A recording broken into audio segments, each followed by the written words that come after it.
Hello, welcome to part two of my Gabriel Fernandez trials reaction for child abuse law at the University of Southern Mississippi. My name is Nadira Hart. So I'm going to be reading off the questions and then I'm going to,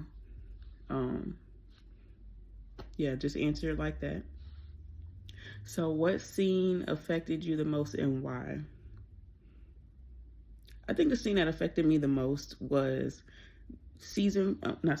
episode 4, around the 18 to 20 minute range, where the DCFS worker was recanting, like, seeing the mom. Like, he was like, she came in there with 3 boys and a girl, and he just really looked at her and, like, analyzed her, and he's like, oh, like, she got tattoos all over, she's this, like, she looked like she was, gangster, like, not a good person. And he talked about how he seen, like, Gabriel's face, and how there was like, you could see the abuse, you could see it under his eyes. And it's like, my thing is, if this kid is walking around, first of all, his mother already had allegations and has had cases open against her with other kids. This is one. Two, how, like, this child had physical markings, abuses on him. And how many people seen this baby throughout the day? Kids don't just rough around and get roughed up like that. You know what I'm saying? And not to judge a book by its cover, but as a mother, you feel comfortable bringing your child out in public abused. That's raising a flag for me. That's a question for me, because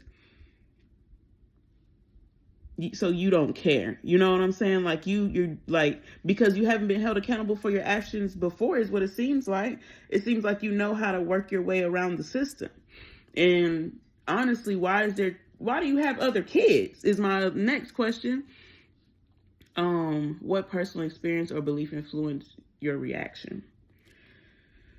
For me, I've always been interested in the foster care system. I grew up in a very urban area, and when you grow up in inner cities, there are kids who are going to school with you that are in foster care and that are experiencing things of life.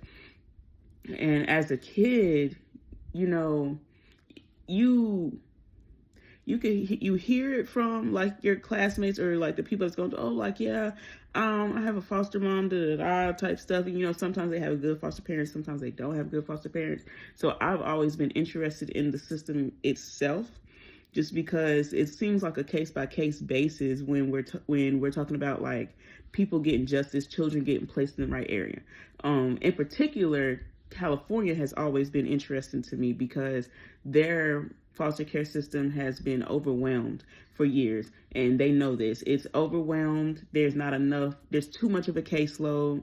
And I think the first time I remember hearing about it was on the Soft White Underbelly series on YouTube.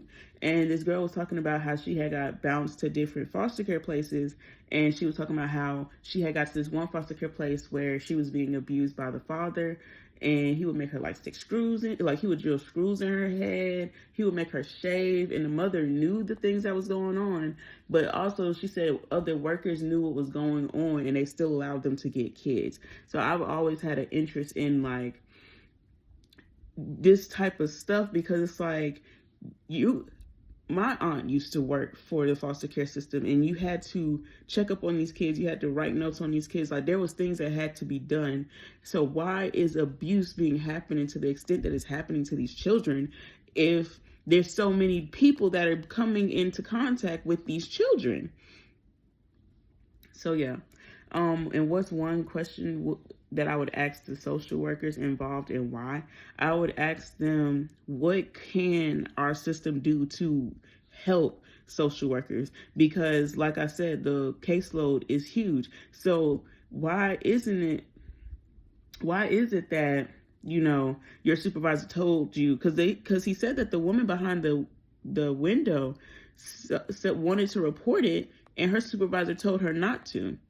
So why did you want her not to report it? What is going on within this system that you feel like that a visible child being abused it shouldn't go reported. A woman with a history of child abuse, and you're physically seeing the abuse happening to this child, why isn't it being reported? What, like, is the caseloads too big? Are y'all overwhelmed? Is there not enough workers to do the work? Is there not enough positions to be able to effectively handle these kid cases? What is going on with our social work system that these kids are falling through the cracks?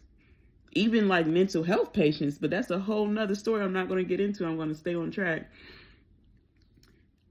Oh, that was actually the same question. That was the last question. So yes, this is my video reaction to the Gabriel Fernandez trials for my criminal law child abuse class. So thank you.